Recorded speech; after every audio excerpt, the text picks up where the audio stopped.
From the pages, Wrestling Eye, March 1991, is not a magazine so much as a living time capsule, a seething, pulsing, chaotic beast of the wrestling world at the dawn of the 90s. It greets the reader with its cover and its promise. No gloss, no cartoon smiles, no sugar-coated stories. The very first editorial by Hubie Marks throws fire onto the gasoline. This isn't for promoters or PR men. It's for the real fans. The ones who bleed for the business and demand more than the whitewashed WWF program or the scripted NWA communiques. Marks promises that Wrestling Eye will tell the truth, pull no punches, and if it makes promoters angry, all the better. The words scream off the page. This is a magazine that exists to rip away the mask. Then, the features slam in one after another like pile drivers onto concrete. Hart Foundation, Disappointment Reigns Supreme, by Howard Fentuck, comes first. A merciless autopsy of Bret Hitman Hart and Jim the Anvil Neidhart's journey. It begins with their time under Jimmy Hart's devious management, using crooked referee Danny Davis to steal victories, stomping their way into infamy. But the crowd turned them into unlikely heroes, their pink and black attack becoming a cult phenomenon.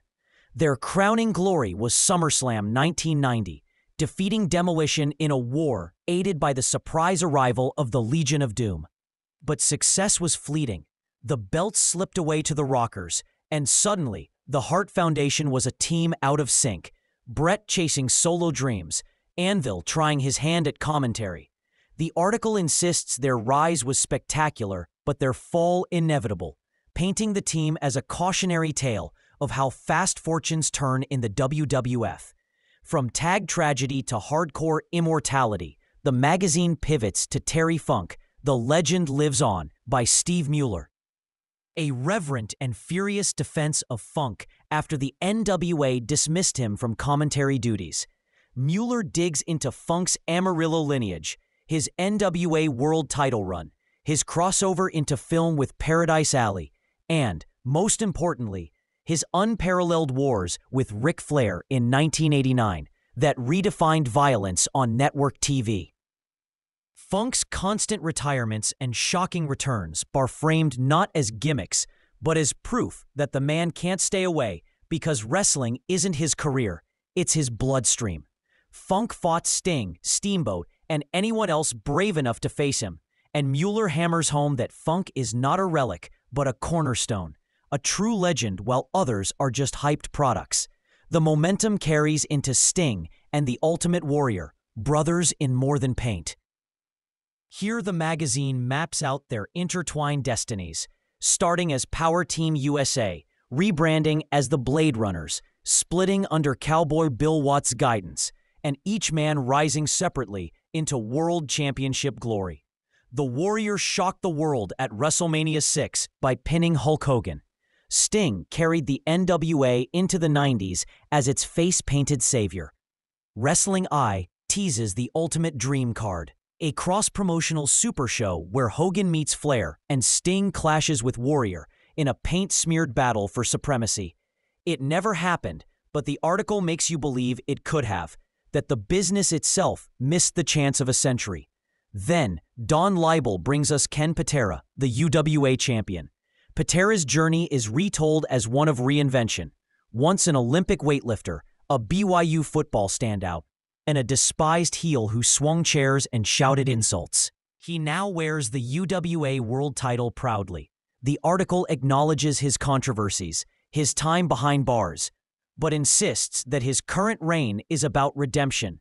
Patera wants to be a role model, holding his belt as a symbol that second chances exist, even in a brutal industry. But Wrestling Eye doesn't linger on redemption for long. It plunges into chaos with Cactus Jack, already carving his legend with scars long before ECW or Japan's death matches made it mainstream. The article celebrates his reckless dives off aprons, his willingness to crash onto concrete, his maniacal laughter as blood trickles down his face. Cactus Jack isn't just a wrestler. He's a lunatic martyr, punishing himself for the audience's thrill.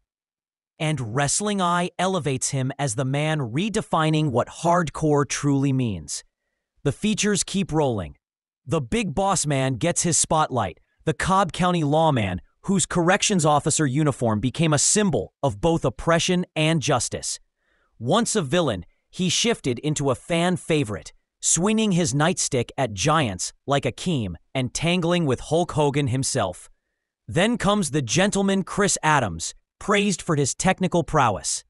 His ability to mold students like Steve Austin, but with a shadow of turbulence in his personal life hinted at between the lines.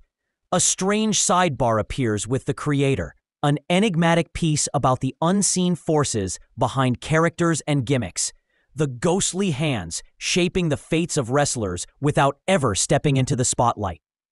Then Don Laible slams down his double feature of monsters. The Barbarian is presented as seething with rage over being denied main event title matches despite crushing everything in his path for 2.5 years.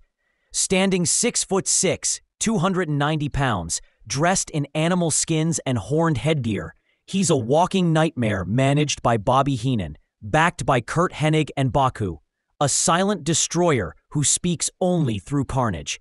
The article highlights his wars with Superfly Snuka, 11 matches, 9 wins for Barbarian, often by sidestepping Snuka's splash at the last second. Barbarian, Laible insists, is no fool. He's smart, vicious, and ready for gold in 1991, whether the committees want it or not. Immediately after, the spotlight shifts to Bam Bam Bigelow, wrestling's #1 journeyman. With his flame-skulled head and near 400-pound frame, Bam Bam is painted as the heir to Bruiser Brody's outlaw throne, a former bounty hunter who nearly died chasing a fugitive in Mexico. He brought that grit into the ring. A graduate of Larry Sharp's Monster Factory, Bam Bam exploded onto the scene and never slowed down. He wrestled in WWF, teaming with Hulk Hogan, bashed heads in Florida, carried titles in World Class, and then jetted off to Japan and Russia. The article emphasizes his refusal to be tied down. He's a freelancer by design, always moving, always working, always demanding top dollar because he earned it. Despite his size, he still throws cartwheels and dropkicks like a cruiserweight. Wrestling Eye crowns him as the most successful independent force of his generation, a nomad destined to be remembered among the greatest. From the giants, the magazine plunges into the fans themselves. Letters to the editor burst with venom and passion. Some fans proclaim Hulkamania is dead. Others insist Ric Flair is the only real-world champion. Others demand the Steiners, Brian Pillman, or regional heroes get the respect they deserve. The letters are unfiltered, raw, giving readers the sense that wrestling isn't just made in the ring. It's made in living rooms and schoolyards where fans debate like their lives depend on it. Then come the fan club columns and classified ads, the true underground of the wrestling world in 1991. P.O. boxes in New Jersey, Georgia, and California offer subscriptions to dirt sheet newsletters like Matwatch. Wrestling Wire and Pro Wrestling Torch. Teenagers beg for pen pals who like Sting or hate Larry Zbyszko. Collectors sell VHS tapes, vintage magazines, bootleg photos, even fan club buttons. It's messy, it's personal. It's the pre-internet lifeline of hardcore fans, and Wrestling Eye prints it all. Finally, the back pages unleash the surreal carnival, Steel Kittens and Lady Hawk Entertainment ads. Full-page spreads promise topless catfights, bikini grapplers in Rio de Janeiro, and VHS tapes with lurid titles like Savage Contest, Beauty and Brutality, Smothered and Conquered, The Last Tangle, D-Cup Demons, and Wild Wild Women. They sit beside mail-order scams promising phony degrees, envelope-stuffing riches, miracle gas savers, and novelty money-making devices. It's sleazy, it's outrageous, but it's part of the chaotic heartbeat of the magazine. The magazine closes with official ratings and glossy pinups. WWF, NWA, AWA, and USWA rankings are presented like stone tablets. Hogan, Warrior, Flair, Sting, and Luger holding the top spots. Challengers listed below. The numbers themselves more merciless than a piledriver. Then the pinups shine. Jimmy Garvin, flamboyant in his glam rock glory. Lex Luger, flexing the total package physique. Bodies oiled and sculpted, frozen as icons. The final letters hit like punches, fans raging, praising, condemning, reminding everyone that wrestling is nothing without its audience. And so, Wrestling Eye, March 1991, ends exactly as it began. Loud, raw, unpolished, overflowing with blood, paint, pen pals, and pinups. It's not a sanitized corporate magazine. It's a chaotic carnival of wrestling culture. A perfect time capsule of an industry in flux.